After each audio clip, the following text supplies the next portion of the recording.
60 million giants once ruled the North American continent.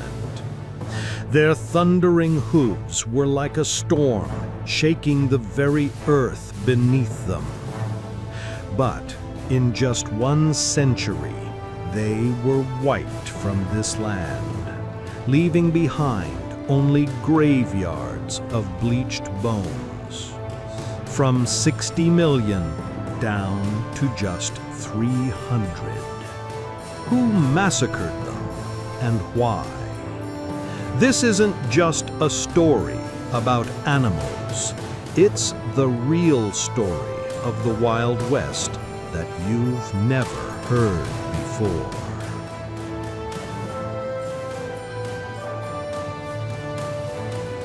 Commonly known as the buffalo, let's talk about the American bison.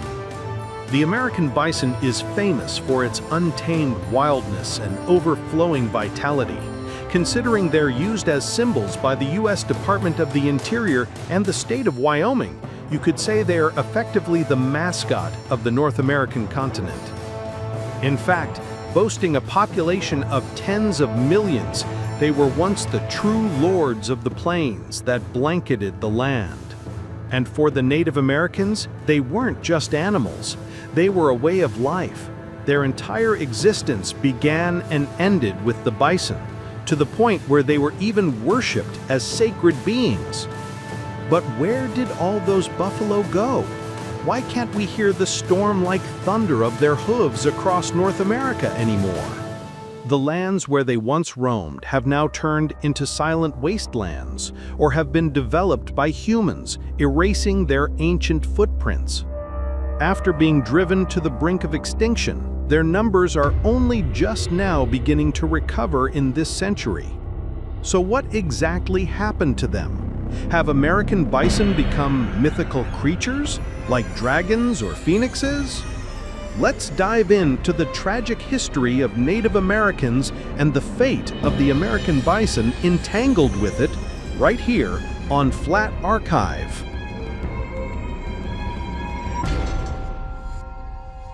So, what is a bison? Just as dingoes are wild dogs and bobcats are wild cats, the bison is essentially a type of cow living in the rough wild. They might look a lot rougher around the edges, but they are definitely part of the bovine family. Cattle have historically been very close to human civilization, domesticated or bred according to cultural and environmental needs for various uses. But here's the thing, not all cows are created equal. The category we loosely call cattle actually includes everything from bulls and water buffaloes to, broadly speaking, goats and sheep. Most belong to the bovine family, sure, but once you get down to the genus level, the lineage gets pretty diverse. Among them, the American bison belongs to the bison genus. Ironically, despite being closely linked to humans for so long, they have never been domesticated like cattle. That explains why they are almost twice the size of domesticated animals. We're talking about a beast weighing nearly a ton, basically the weight of a compact car.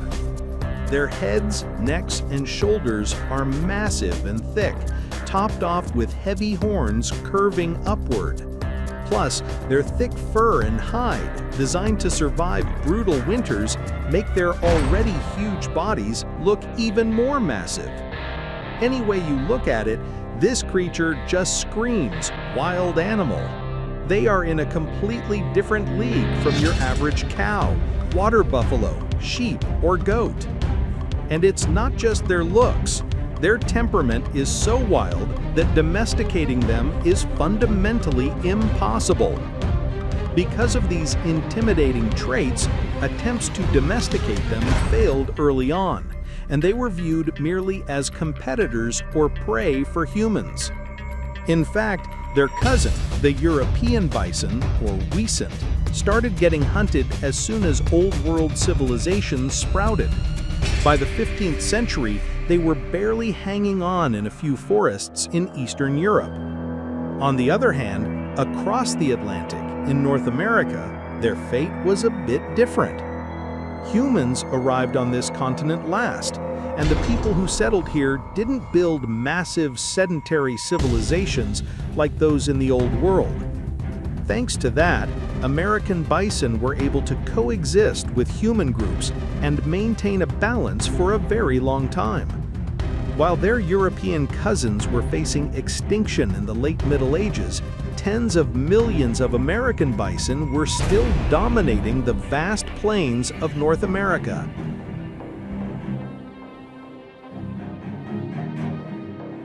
For Native Americans, the bison was more than just an animal. It was a vital resource and a cornerstone of their existence. This connection was deepest among the Plains Indians. We're talking about famous tribes like the Cheyenne, Comanche, and Lakota, the people who usually come to mind when you picture the stereotypical Indian. Many people mistakenly think all Native American cultures are the same. But across this vast continent, assuming a single monolithic culture is just nonsense. In reality, tribes across different regions varied wildly in everything from their language and diet to their very survival strategies. Unlike the farming tribes of the coasts or Southwest, the Plains Indians were hunter-gatherers. Culturally and practically, they had no choice but to rely on the buffalo more than anyone else. Farming wasn't an option, so meat was the staple. But with no large mammals to domesticate in North America, hunting buffalo was the only way to eat.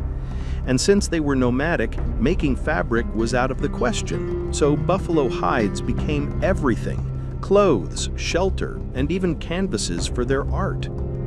Crucially, there was no Iron or Bronze Age here. They had to rely on wood, stone, and bone. And the massive, sturdy bones of the bison were perfect for crafting tools. In short, the buffalo was practically the prerequisite for survival for the Plains Indians. That's why hunting them wasn't just a chore, it was a sacred ritual that had to be performed with respect, never recklessly. They used ancient methods like setting fires, driving herds off cliffs, or using bows and arrows. But they never took more than they needed.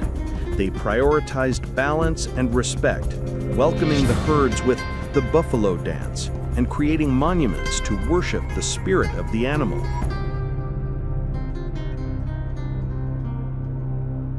For ages, natives and bison shared the vast plains in harmony, maintaining a delicate balance. But in the late 16th century, as Europeans began to swarm the East Coast, cracks started to appear in that balance. At first, the relationship between the European arrivals and the natives was actually quite good. Unlike the Spanish in South America, who came to conquer, loot, and enslave, the British, French, and Dutch, who landed in the north, were mostly there for beaver fur, cod fishing, or escaping religious persecution. For them, survival and cooperation were more important than conflict. The natives didn't see them as enemies either. They traded furs for European goods and even taught the settlers how to grow corn. However, a grave change was already brewing for the bison. The thick, warm bison fur became a hit in Europe, and the natives realized that the fur trade was a massive cash cow. And as we know, people change when they get what they want. By the 17th century, as their numbers grew, settlers turned hostile. Attacks on natives became frequent all across the East Coast. Colonial powers fought for control, and tribes were forced to pick sides, some with the British, some with the French, leading to larger and more frequent proxy wars. As a result, tribes along the coast and Great Lakes were either wiped out or pushed into the Midwest. There, settlers began hunting buffalo with guns themselves.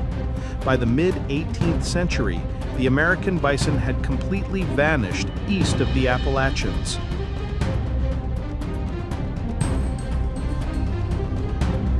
After the war with France depleted Britain's resources, they tried to avoid conflict by designating land west of the Appalachians as native territory. This ban on expansion brought a brief moment of peace. But the true tragedy began with the dawn of the 19th century. When the 13 colonies declared independence in 1776, the United States unleashed its suppressed desire for expansion, reigniting the conflict between settlers and natives. With British restrictions gone, Americans branded natives as aliens and non-citizens, launching the Indian Wars, which was in reality a one-sided ethnic cleansing. They bought the massive Louisiana territory from the fleeing French for pennies, took Florida from Spain, and forcibly ripped Texas and the West Coast from Mexico. By the early 1800s, they owned the continent. With no allies to turn to, natives tried to resist on their own, but the gap in numbers and firepower was simply overwhelming. Most were driven from their fertile homelands and pushed into the desolate wastelands of the West, now labeled reservations. While natives were being displaced and killed, the bison faced a similar fate. To natives, they were sacred and essential.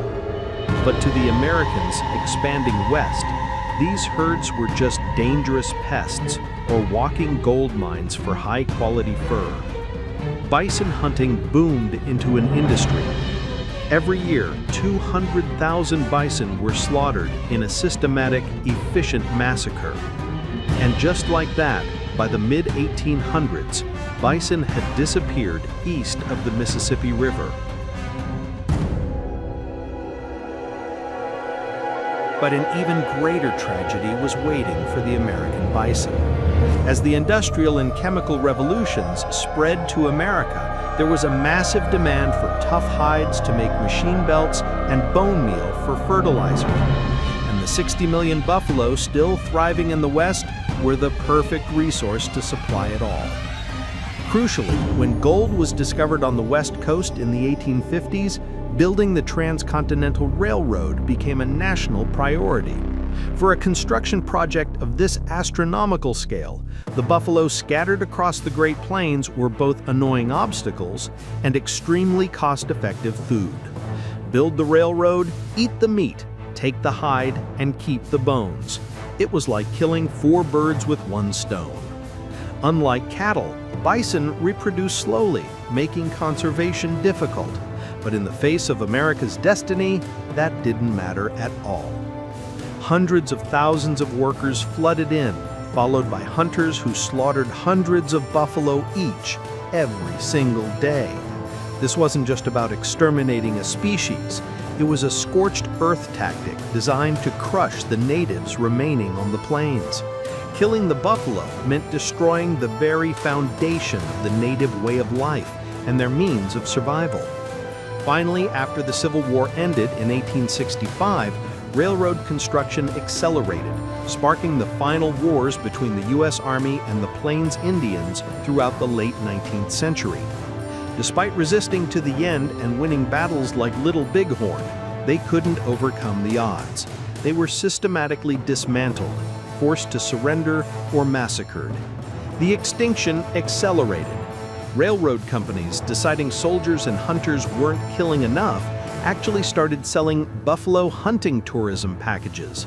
Hundreds of passengers would shoot blindly from train windows and roofs, leaving the carcasses to rot in the sun. This happened every single day. By the 1880s, the thundering hooves were gone.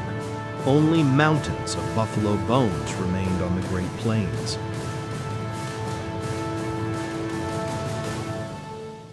At the close of the 19th century, the Native Americans who relied on the buffalo were left barely surviving on desolate reservations.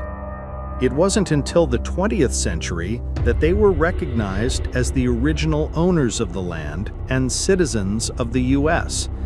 Even today, they face challenging conditions in education and infrastructure compared to other groups. The bison, once numbering in the tens or even hundreds of millions, were down to just 300 across the entire continent. They were on the brink. Thankfully, conservation efforts kicked in. With the establishment of Yellowstone National Park in 1872, just as the wars were winding down, total extinction was avoided. With more wildlife sanctuaries, their numbers slowly recovered. Today, about 200,000 bison roam North America. The American bison is a living witness standing at the center of modern American history and the suffering of Native Americans. We see them in textbooks and Western movies, but the best way to learn is to walk the land yourself. Even now, if you visit Yellowstone or Grand Teton, you can meet massive herds of bison leisurely blocking the roads.